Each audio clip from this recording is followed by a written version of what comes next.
마태복음 5장 5절 함께 읽겠습니다. 온유한 자는 복이 있나니 그들이 땅을 기업으로 받을 것이며. 아멘. 온유한 자는 복이 있나니 그들이 땅을 기업으로 받을 것이며.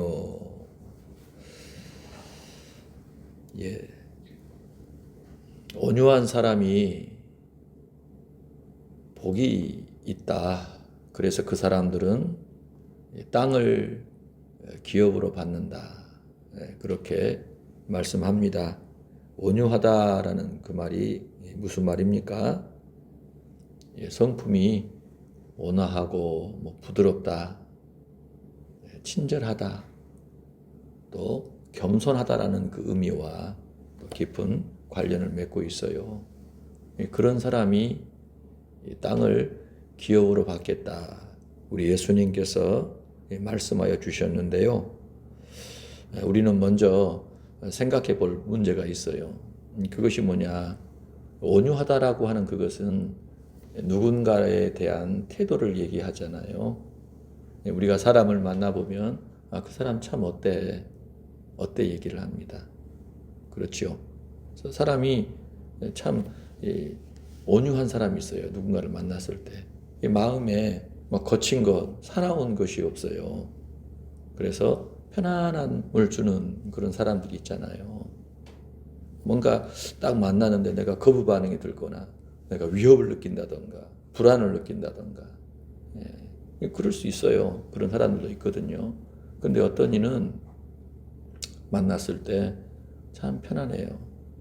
따뜻하고 사람을 좀 안정을 주는 그런 사람도 있습니다. 그래서 이 온유함이라고 하는 것은 누군가를 대하는 그런 태도를 우리가 일반적으로 생각할 수 있는데, 우리 예수님께서 온유한 사람이 복이 있다라고 하실 때 이 세상의 어떤 관계 속에서 발생할 수 있는 그러한 성품을 말씀하시느냐 생각해 볼 때 꼭 그것만 아닐 것 같다라는 생각을 해보게 됩니다. 온유하다라고 하는 것을 우리는 우리끼리 너무 잘 쓰니까 그게 마치 어떤 사람의 어떤 처세, 그 처세로 드러나는 성품 정도로 이해를 하는데, 주님은 그 차원을 사실 넘어서는 이야기를 하고 계시는 것 같습니다. 그래서 온유함, 먼저는 하나님께 대하여 온유한 그러한 태도를 가진 것을 말씀합니다. 하나님께 온유하다라는 게 뭡니까? 하나님께서 그 사람을 대하실 때 그 사람 안에 하나님에 대한 거부 반응, 하나님에 대한 대적, 하나님께 대한 목이 뻣뻣함, 강팍함, 이 강팍함, 그것이 없는 사람. 그러니까 하나님에 대하여 활짝 열려서 하나님을 있는 그대로 맞아들이는, 하나님 앞에 이 고분고분한 그 태도, 사실 그게 성경이 말씀하고 있는 온유함의 중요한 부분입니다. 예수님께서도 온유를 말씀하실 때 사실 그런 의미를 더 중요하게 생각하셔서 말씀하고 계시다라는 것을 저와 여러분이 꼭 기억해야 돼요. 우리는 눈에 보이는 사람들 간의 관계가 중요합니다. 이 세상이 하나님으로부터 시작이 되어 하나님의 은혜 속에 돌보심을 받고 진행이 되고 있음에도 하나님의 형상인 사람들은 하나님을 없다라고 하잖아요. 무시하잖아요. 심지어는 하나님이 아닌 그런 대상들을 하나님으로 만들어서 숭배하는, 하나님이 아주 끔찍히 싫어하시는 일까지 합니다. 그래서 우리들 간에 온유를 이야기하면 사람이 부드러운 거, 말랑말랑한 거, 참 편하게 대할 수 있는 그런 정도로 이해하는데, 그것은 세상의 이야기고 성경의 이야기는요, 하나님께 대하여 그러한 말랑말랑한 태도, 고분고분한 태도를 먼저 중요하게 말씀하는 겁니다. 그러니까 조심할 부분이 뭐예요? 사람들 관계 속에서 온유한 사람, 사람들 간에 온유하다라고 정평이 나 있는 그 사람이 꼭 하나님 앞에도 온유하냐라고 하면 아닐 수 있어요. 예? 사람이 야, 저 사람 참 누구한테도 화를 내는 법이 없어. 거친 것이 없어. 사람 참 부드럽고 평안하고 좋아. 그런 사람이 있을 수 있다 이 말입니다. 그러면 그 사람이 하나님 앞에서도 그렇습니까? 하나님 안 믿어요. 자꾸 하나님이 이 방법 저 방법으로 예수 믿고 구원받아라. 네가 죄인임을 알고 하나님 앞에 돌아와. 하나님 그분 경외하며 예배하며 살아라 해도 여러분 왜 웃으면서 편안하고 좋은 얼굴로 웃으면서 죄송합니다. 사람 앞에서 전하는 그 사람을 죄송합니다. 화는 못 내고 거부하고 딱 하는 사람이 있어요. 그럼 그 사람이 온유하냐? 웃었으니까 화를 내는 상황에서도 웃었으니까 화를 안 냈으니까 과격하게 대답을 안 했으니까 그 사람이 온유하냐? 아니라는 겁니다. 아버지께서 보내신 예수님을 받아들이는 사람, 예수님이 보내신 그 사람의 말을 듣는 사람은 예수님을 믿는 것이고 그 예수님을 보내신 아버지를 믿는 것이다라고 얘기를 했습니다. 예수님께서 보내신 그 작은 사람이라도 별 볼 일 없는 사람이라도 그 전하는 메시지를 정말 듣는 사람, 그 이야기를 듣고 예수님이 자신을 위해 보내셨다라는 것을 인정을 하고 예수님은 하나님께서 보내셨다는 것을 인정을 하게 되면 그 사람은 그렇게 하나님께서 하나님을 받아들이고 존중한 사람으로 인정하신다는 겁니다. 그러니까 외적인 그러한 태도가 사람들에게 보여주는 그런 태도가 진짜는 아니라는 거예요. 더 중요한 부분은 바로 하나님 앞에서 하나님의 뜻에 대한 태도, 반응이 더 중요한 겁니다. 그래서 오늘 저와 여러분도 이 부분을 깊이 점검해 봐야 돼요. 내가 신앙생활을 하고 있는데 온유한 사람이다라고 하면 그 온유함이라는 것이 도대체 뭐냐? 화가 그냥 부글부글 끓는데 꾹 참는 거. 입에서 그냥 오만 가지 정말 좋지 못한 말들이 막 쏟아질 뻔한데 그걸 꾹 막고 말 않고 그냥 눈으로는 웃고 있는 거. 그게 온유함이냐? 세상은 그렇게 얘기하지만 우리 주님은 하나님 앞에서의 바로 내 입장과 태도를 말씀한다. 그래서 하나님 앞에 고분고분한 밀가루 반죽처럼 말랑말랑한 어떤 식으로도 그 밀가루 반죽을 지은 사람이 주무르는 대로 빚어질 수 있는 그런 심령의 상태여야 합니다. 그러면 여러분 그 온유함이라는 것이 하나님 앞에서의 온유함이라는 것이 세상에서는요 온유함으로 드러나지 않을 수도 있어요. 그렇지 않겠습니까? 하나님의 뜻에 내가 다 집중해 있어요. 하나님을 경외하고 늘 그분 앞에 마음이 열려서 그분의 말씀을 귀담아 듣고 그분의 뜻에 따라 살고자 할 때 여러분 그거 세상이 좋아합니까? 하나님의 뜻대로 하나님이 요구하신 대로 그 명령에 따라 철두철미하게 살고자 하는 게 진짜 온유함이라는데 그 사람의 삶을 가만히 들여다보시기 바랍니다. 세상 사람들이 손가락질할 만한 구석들이 얼마나 많냐인 거예요. 그런 세상 사람들이 정말 고리타분하다, 고지식하다, 고집세다라고 얘기를 합니다. 융통성이 없다라고 얘기를 하는 거예요. 온유하단 말 하겠어요? 하나님의 뜻이 버젓이 있는데 하나님의 뜻 거부하고 무시하고 외면해버리고 사람들과 화합해가지고 맞춰가지고 진행하는 그것이 과연 온유. 사람들은 온유해. 융통성 있어. 사람이 자기 것이 없어. 그렇게 얘기를 해줄 수 있다 이거예요. 그러면 하나님 앞에서는요, 고집이 센 거지요. 왜 그러한 선택을 하게 됐는가? 하나님에 대해서 거부 반응을 가지니까. 하나님을 쉽게 생각하니까. 그래서 이게 정말 굉장히 조심해야 될 부분입니다. 그래서 우리가 그 온유의 개념을 조금 더 넓게 봐야 합니다. 그래서 하나님 앞에 온유한 태도를 가진 사람이 일반적으로는 사람 앞에서도 온유해요. 하나님의 뜻이 굉장히 거칠고 악한 게 아니잖아요. 이 세상을 불편하게 살게 만들지 않아요. 착하고 선한 마음으로, 거룩한 양심으로 경건하게 긍휼히 여기며 사랑하며 용서하며 살게끔 하시는 게 하나님의 뜻이 아닙니까? 그렇지요. 그러나 그것만 있는 게 아니에요. 공의롭고 정의롭고 거룩하고 경건한, 악에 대해서, 죄에 대해서는 절대 거부 반응을 일으키고 멀리하는 그런 태도도 함께 있어요. 그렇기 때문에 늘 우리는 하나님의 뜻을 좇아서 삶을 진행해야 합니다. 어줍지 않게 사람들 간에 화목을 도모한다는 이유로 하나님의 뜻을 거역하고 팽개쳐 버릴 수가 있다는 거예요. 사람들에게 온유하다라는 그런 말 들으려고 하나님 앞에 강팍한 사람이 될 수 있는 소지가 굉장히 많다는 겁니다. 마귀는 그렇게 역사해요. 그래서 오늘 온유한 자가 복이 있나니 땅을 기업으로 받겠다라고 말씀하실 때 먼저는 하나님을 생각해야 됩니다.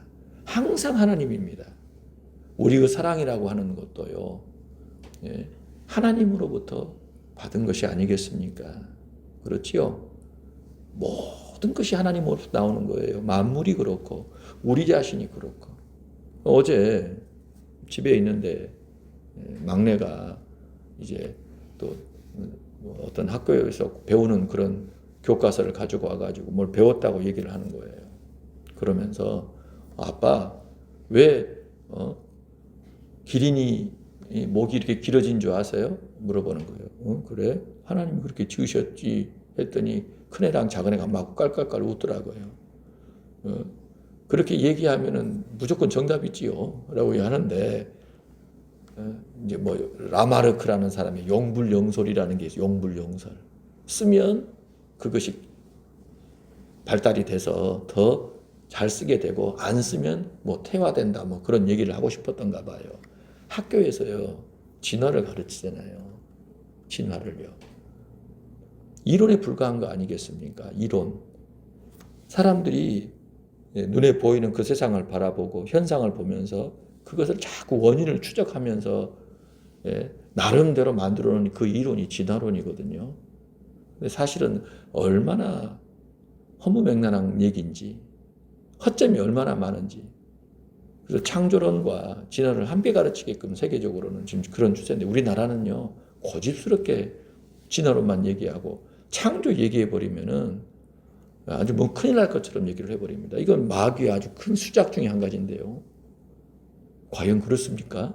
기린이 사자에게 살아남기 위하여 목을 계속 누리다가 목이 길어진 겁니까?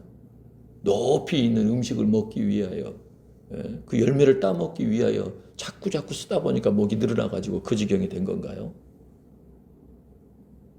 만에 하나 뭐 그런 식의 하나를 얘기를 했다 하지만 이 세상에 존재하는 우리가 알 수도 없는 어마어마한 그 많은 동물과 그 식물들에 대한 이야기를 어떻게, 그리고 인간 안에 이 진행이 되고 있는 이 기이하고 신묘막측한 이 현상들 어떻게 설명합니까? 그런데 그것이 맞다고 당연시하고 있는 세상인데요. 그거 거부하면 온유하지 않은 건가요? 무지한 건가요? 고집스러운 건가요? 그러니까 세상이 이야기하고 있는 그 주장들을 잘 분별해야 됩니다. 무엇이 옳은지 무엇이 그른지, 정말 진실이 무엇인지 진리가 무엇인지에 대해서 정말 끝없이 우리가 잘 살피고자 하는 그런 부분이 있어야 될 것 같아요. 자, 민수기 12장으로 한번 가보겠습니다. 민수기 12장이에요.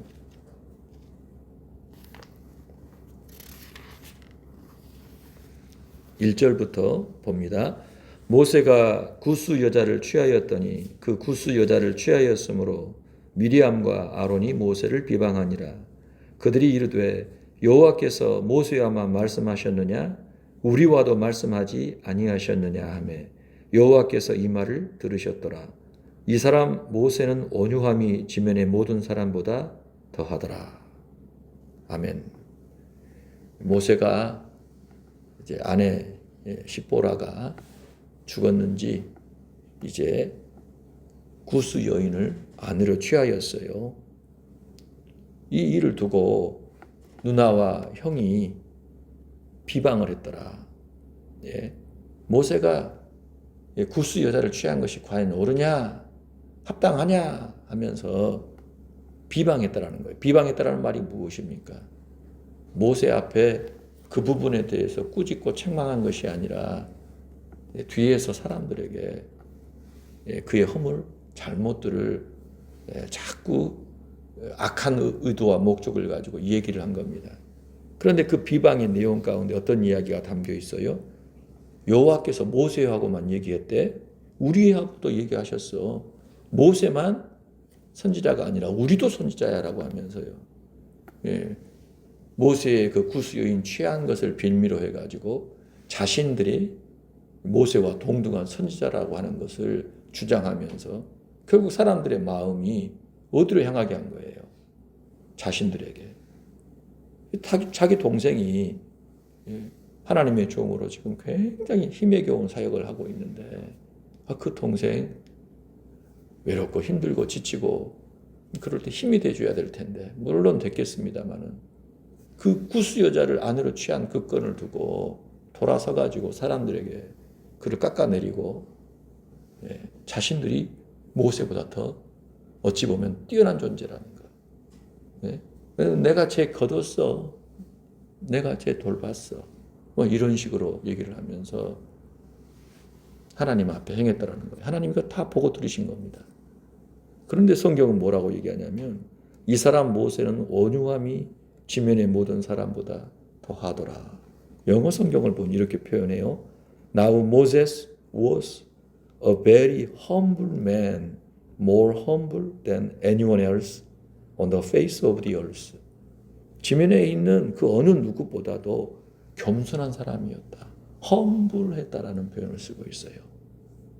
제가요 모세를 조금 생각을 해봤는데 모세가 지면에 있는 그 모든 사람 가운데에서 그 누구보다도 겸손한 사람, 온유한 사람이었다라고 하시는 그 이유가 어디 있을까 생각을 해봤어요. 그리고 과연 모세가 과거에 그렇게 온유하고 겸손한 사람이었나 할 때요. 여러분 애굽의 왕자로 애굽의 그 왕위를 사실은요. 생각해 볼 수도 있는 그런 사람이기도 했잖아요.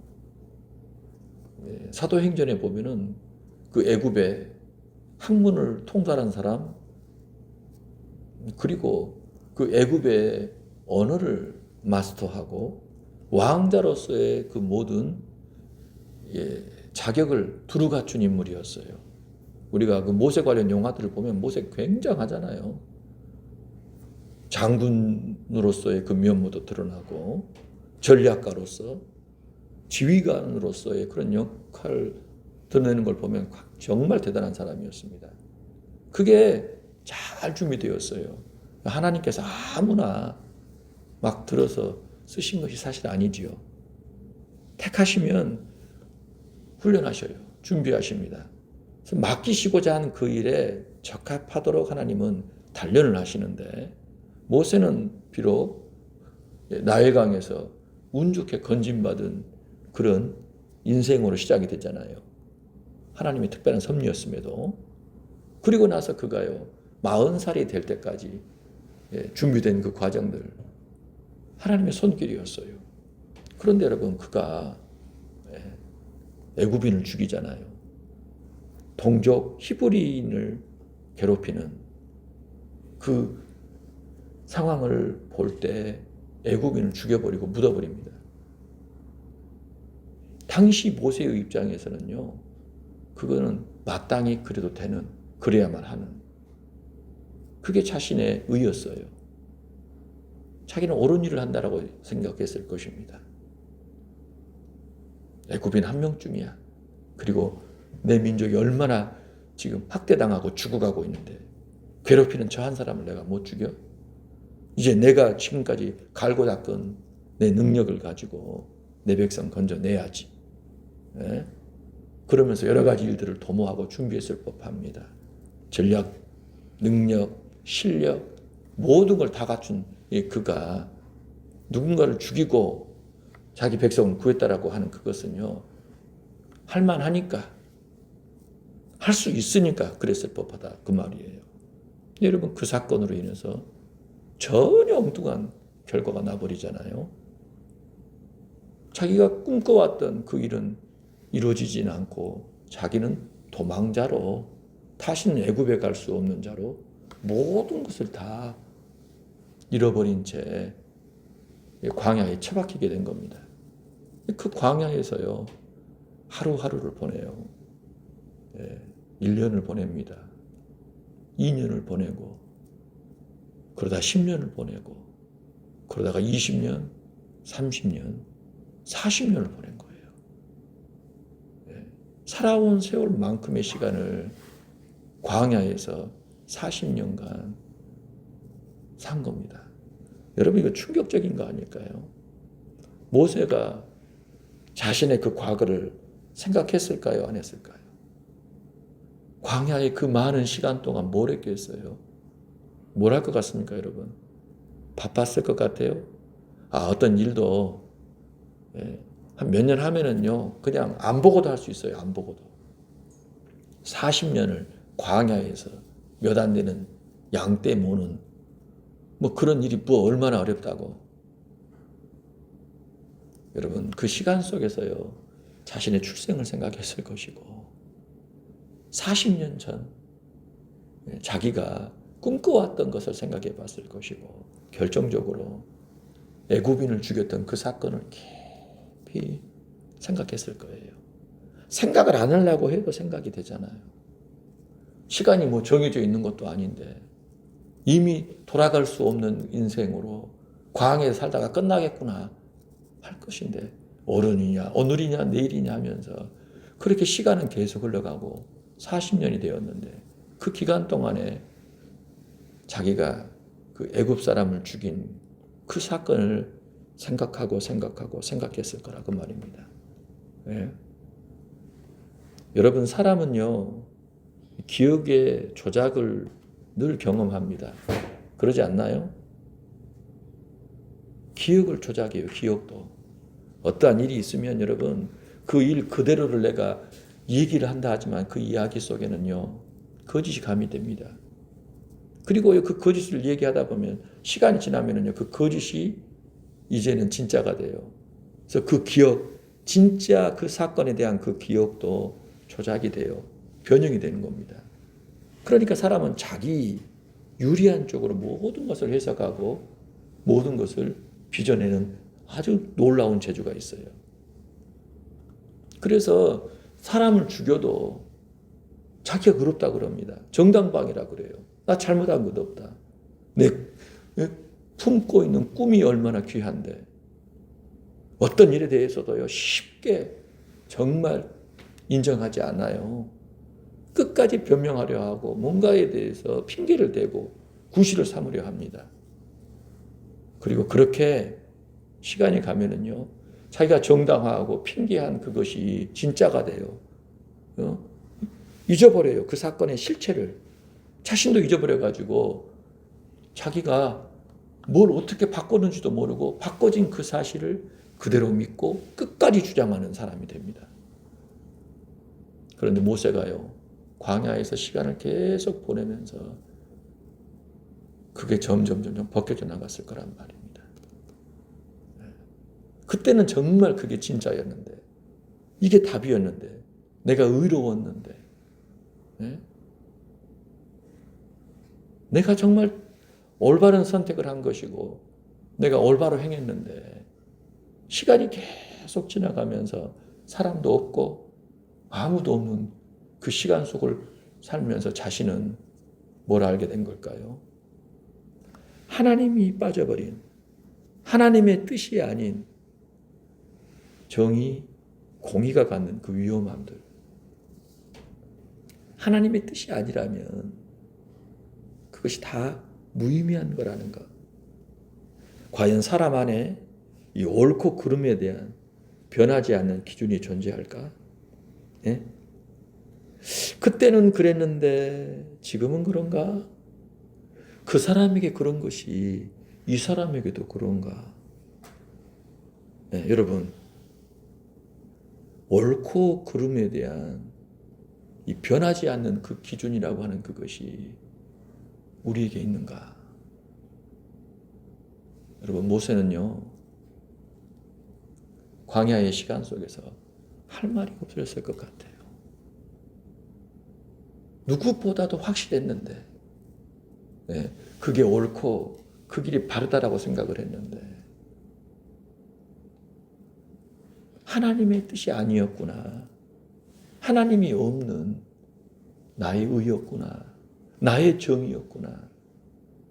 그것이 죄였다라는 것을 깊이 통감한 것 같습니다. 여러분, 그 빠삐용이라고 하는 영화 아십니까? 제가 그 책을 볼까 하다가 아직 못 보고, 영화도 과거에 보고 중간중간 할 때 하도 좀 지루한 감이 없지 않아 있어서 넘어가고 했었는데요. 그런데 굉장히 인상적이었던 부분이 있었어요. 두 사람입니다. 스티브 맥퀸과 누구죠? 스티브 맥퀸과 또 한 배우가 있잖아요. 더스틴 호프만. 이 두 배우가 이 최악의 그 감옥으로 들어가가지고 탈출하는 그 이야기잖아요. 그런데 두 사람 다 나는 죄가 없다라고 합니다. 그래서 억울해요. 그러면서 어떻게든 도망가려고 탈출하려고 애를 쓰는데 특히 이 스티브 맥퀸이 굉장히 호화로운 삶, 멋진 삶을 살았던 사람인데 그 사람은요, 자기 잘못이 없는데도 불구하고 자기가 지금 감옥에 들어왔다라는 그 억울함으로 계속 나가려고 하더라고요. 그런데 그러면서 인생이 상당 부분이 지나가 버리잖아요. 예. 근데 결국 마침내 스티브 맥퀸은 탈출에 성공을 합니다. 그런 탈출하기 전에 두 사람의 그 얘기 속에서 스티브 맥퀸이 이야기를 하는 거예요. 다 늙어가지고 나는 내가 죄인이 아니라고 생각을 했다라는 겁니다. 그래서 끝없이 탈출했고 자유를 향해 가고 싶었다라는 거예요. 그런데 나는 이제 내가 죄인이라는 걸, 내가 정말 그때 그 죄는 짓지 않았어도 내가 정말 죄를 지었다는 걸 안다라는 거예요. 그럼 뭡니까? 자기 인생을 낭비해버린 그 죄에 대해 깨닫게 된 거예요. 저는 그 부분이 굉장히 충격으로 좀 다가왔어요. 사람이 저럴 수 있구나. 사람이 가지고 있는 그 기준이라는 것이 어느 한순간에 바뀔 수 있구나. 변할 수 있구나. 그리고 그 기준이라는 것은 보편적으로 적용할 수가 없는 것이구나. 근데 그 생각을 해보게 됐는데요. 모세가 그처럼 온유한 사람이 된 것. 하나님께서 모세를 80살에 불러내셔서 이 장정만 60만인 이스라엘 백성을 이끄는 지도자로 세우실 때 하나님께서 모세를 왜 그처럼 훈련하셨나 준비하셨나라고 할 때요. 가장 중요한 부분이 뭐예요? 자기 의를 싹 다 빼내셨던 것 같아요. 자기 의.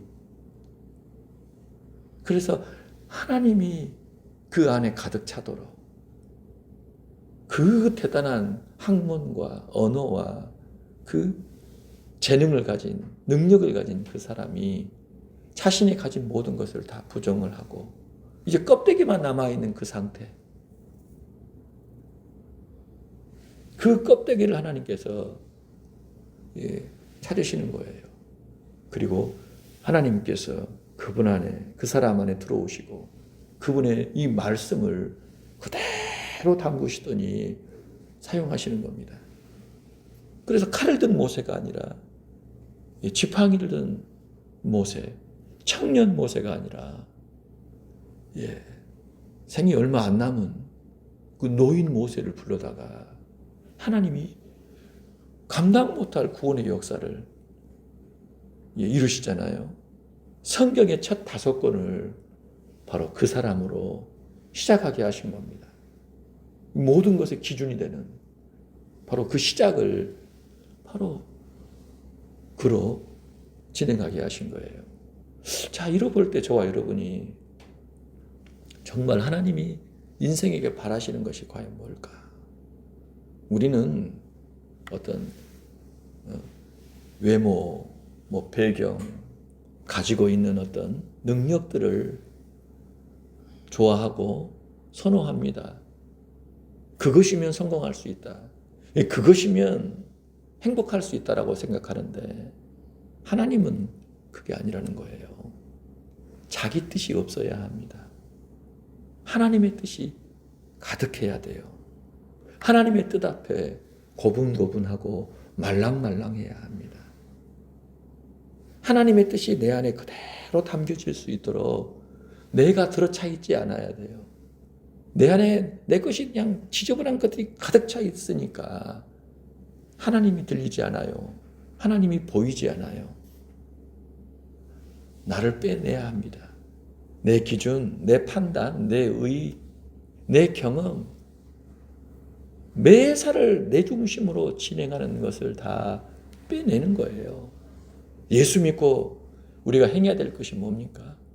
열심히 사는 건가요? 열심히 어떻게 사는 겁니까? 자기 의가, 자기 기준이, 자기 능력이 주가 되어가지고 열심히 사는 그 삶은요, 여기저기 사고만 치고 있는 것입니다. 내가 왕이 되어, 내가 주인이 되어, 내 능력 가지고 주를 위해 뭘 한다라고 하는 건 대단히 위험한 겁니다.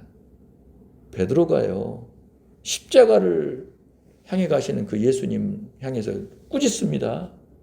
그러더니 기도하라고 했더니 기도하지 않고 퍼질러 잡니다. 그러더니 예수님 잡으려 하니까요, 들고 있던 칼을 빼가지고 귀를 베버리는 강도가 돼버려요. 한순간에. 예수님이 그 귀를 만져주셔서 고쳐주셨는데요. 하나님의 방식과 여러분 사람의 방식은 달라요.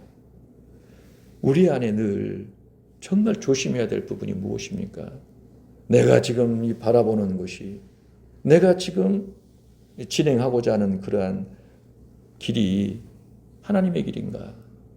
사람의 길인가? 이 하나님의 뜻에 합한가? 그렇지 않는가?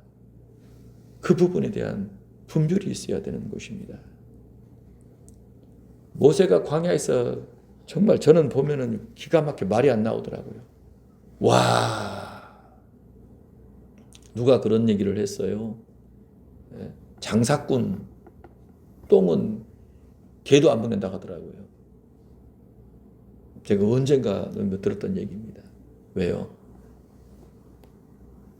물건을 팔고 뭔가를 남에게 내가 가지고 있는 걸 팔아서 이득을 남긴다는 것이 보통 일이겠는가? 속이 얼마나 타고 괴로울까?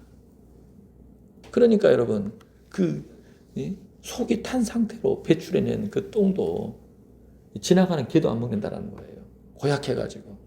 속이 썩어가지고 내놓는 그거는 개도 못 먹겠대요. 요즘 개들이 똥을 먹습니까? 큰일 나지요. 과거에는 그게 가능했잖아요. 주는 대로 먹었으니까요. 그만큼 애가 타는데, 여러분 저는 모세를 보고 있으면은요, 와, 모세는 어떻게 됐을까? 그게 궁금해요. 저는 이 공황장애는 저리 가라 생각이 듭니다. 이 사람이 맨정신일까? 제정신일까? 하고 헛날 하나님은 광야로 끌고 가셔요. 답도 없는 곳으로. 믿음 아니고서는 도무지 이해할 수 없는 길로 가십니다. 믿음 아니고서는 하나님을 향한 절대적인 믿음이 아니면 도저히 이해할 수 없는 길과 방식의 삶을 요구하셔요. 눈에도 안 보이는데 하나님이 요구하시는 것은 그분을 향한 절대적인 믿음. 그런데 백성들은 어때요? 죽여라, 죽여라. 야, 바꿔. 그 중간에서 여러분, 뭐 주겠겠습니까? 한두 명입니까? 하루 이틀입니까? 장령만 60만인데 40년간을 징글징글 했을 것 같아요. 어떻게 가능했대? 온유하니까. 자기가 다 비워지니까. 하나님의 뜻만이 그 안에 가득하니까. 하나님이 그렇게 만드신 거예요. 쓰시려고. 인생들을 구원하시려고. 죄로 멸망해서 자기밖에 모르고 자기가 하나님인 줄 알고 멸망길로 가고 있는 그 인생들 죄 가운데서 건져내셔서 생명에 이르게 하시려고 하나님이 아그밥이 되었을 그 인생을 건져내셔가지고 그렇게 단련하시고 훈련하셔서 마침내 그렇게 사용하셨다는 겁니다. 구원의 길은 무엇입니까, 여러분? 구원의 길은요, 자기를 부인하는 길입니다. 예수 그리스도가 하늘 영광을 버리시고 죄인의 모습으로 우리 가운데 오셨잖아요. 지극히 존귀한 존귀 영광 자체이신 분이 마구간에서 말 구유에 태어나셨어요. 이 땅에서 어찌 보면 가장 낮고 천한 모습으로 삶을 사십니다. 그리고 마침내 가장 지저분하고 추악한 죄인이 당하는 형벌을 받아 그 몸에 있는 피가 다 빠져나가 출혈 과다로 6시간 동안 뜨거운 태양 아래 매달려 못 박힌 채 죽어가신 거예요. 이게 무슨 일입니까? 채찍에 맞고 가시관에 혈관 다 터져서 어떻게 존귀와 영광 자체이신 그분이 그렇게 오셨으며 가실 수가 있습니까? 말이 되는 얘기입니까, 여러분? 하나님이 그렇게 우리를 사랑하시니까 우리를 사랑하시는 방식이 높은 데서 대대하게 이래라 저래라 나 사랑한다 이거 줄게 좋지 이것도 줄까 좋지 빛과 번쩍한 방식으로 사랑하신 게 아니라 사랑이 도대체 뭐냐라고 할 때 우리의 자리로 우리와 똑같은 모습으로 오셔서 그 흉측하기 짝이 없는 참혹하기 짝이 없는 그 우리를 대신하여 우리가 받을 걸 다 받으시고 그걸 날려버리시고 다시 살아나셔서 그 원래의 영광 그 존귀로 회복하시고 우리를 자신이 가지고 계신 그 영광 존귀를 그대로 물려받아서 자신과 함께 그 좋으신 아버지를 섬기게 하신 거예요. 여러분 이게 말이 되는 얘기입니까? 마태복음 11장 28절에 예수님이 말씀하셔요. 수고하고 무거운 짐진 자들아 다 내게로 오라. 내가 너희를 쉬게 하리라. 나는 마음이 온유하고 겸손하니 나의 멍에를 메고 내게 배우라. 그리하면 너희 마음이 쉼을 얻으리니 이는 내 멍에는 쉽고 내 짐은 가벼움이라 하시니라. 아멘. 예수님은 마음이 온유하고 겸손하셨어요. 온유하고 겸손하신 바로 그 상태로 삶을 바라보고 진행하셨습니다. 그래서 우리도 그렇게 온유하고 겸손하신 그 예수님을 본받아 그 태도를 길들이고 훈련하여 살라는 겁니다. 예수님을 모시고 예수님 행하신 그대로 따라가면 마음이 쉼을 얻는데요. 마음에 평안이 있다라는 것입니다. 예. 그러할 때 인생의 모든 길이 평화롭고 안정된다라는 거예요. 그렇게 예수님은요, 그런 마음이셨기에 십자가도 지실 수 있었고, 우리도 이렇게 구원하셔서 그분의 그 평강 가운데 거하게 하신 게 아니겠어요? 여러분, 온유하다라고 하는 것은요, 우유부단함이 아닙니다. 우유부단함이 아니에요. 착각하지 마세요. 줏대가 없는 게 아닙니다.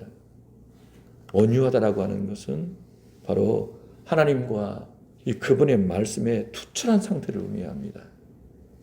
하나님 그리고 그분이 주신 그 말씀에 투철한 상태. 하나님께서 뭘 말씀하시든 그대로 고지곧대로 받고 그것을 절대적으로 신뢰하고 그 뜻에 적극적으로 충성스럽게 따라가는 상태. 하나님께 대하여 활짝 열려 있어서 거부 반응이 없는 상태. 대적하는 자기 것을 고집하는 그러한 태도가 없는 그 상태가 온유한 거예요. 예수 믿는 사람은 그런 사람이 되는 것입니다. 예수님처럼 하나님께 활짝 열려서 십자가 져라. 아멘. 하나님이 주신 모든 것에 대해서 활짝 열려서 그대로 받아 순종하는 상태가 온유한 거예요. 예수님과 같이 행해야 합니다. 그런 사람에게 주님은 땅을 기업으로 주신대요. 하나님의 그 나라가 예수님의 것인 것처럼 그렇게 예수님을 따라 하나님과 그분의 말씀에 온유한 그 사람이 그 나라를 상속받을 것입니다. 그 나라를 상속받은 사람이 이 땅에서는 어떨까요? 여러분 이삭 알고 계십니까? 이삭. 아버지 돌아가셨어요. 홀로 남았어요. 기근이 들었어요. 아버지 때는 애굽으로 내려갔는데 이삭도 애굽으로 내려가려고 했습니다. 하나님께서 아니다. 이 땅에 머물러라. 그래서 흉년의 땅에 머물렀어요. 어리석은 선택이었습니다. 인간적으로 볼 때는요. 그런데 흉년의 땅에 머물면서 아버지가 팠던 땅들을 다시 팠더니 우물이 나와요. 블레셋 사람들이 찾아와가지고 무력으로 빼앗아갑니다. 아무 말도 않고 힘이 있음에도 불구하고 따질 수도 있었음에도 불구하고 등돌아서 또 아버지가 팠던 다른 곳을 팝니다. 그곳에서도 물이 나와요. 또 찾아와서 또 뺏어갑니다. 또 등 돌리고 조용히 떠납니다. 아버지가 팠던 또 다른 곳을 팠더니 또 나오는 거예요. 더 이상 건들질 않아요. 하나님의 명령에 따라 하나님이 통치하시는 대로 하나님이 요구하시는 대로 하나님이 이끄시는 대로 나아가는 삶이 온유한 삶인데 그 사람이 땅을 기업으로 얻습니다. 다시 말씀을 드려요. 온유하면 우유부단함이 아닙니다. 줏대 없음이 아니에요. 하나님 편에 확고히 있어서 그분의 뜻을 따라 철두철미 하나님의 방식대로 요구대로 살아가는 사람. 주위에 누가 뭐라고 해도 환경이 어떻게 돼도 하나님의 뜻 앞에서 견고히 있어서 그 길을 향해 나아가는 사람이 온유한 사람인 줄 믿습니다. 모세가 그렇게 주신 사역을 감당했고 예수님이 그러하셨고 또 오늘 이삭도 그러했거든.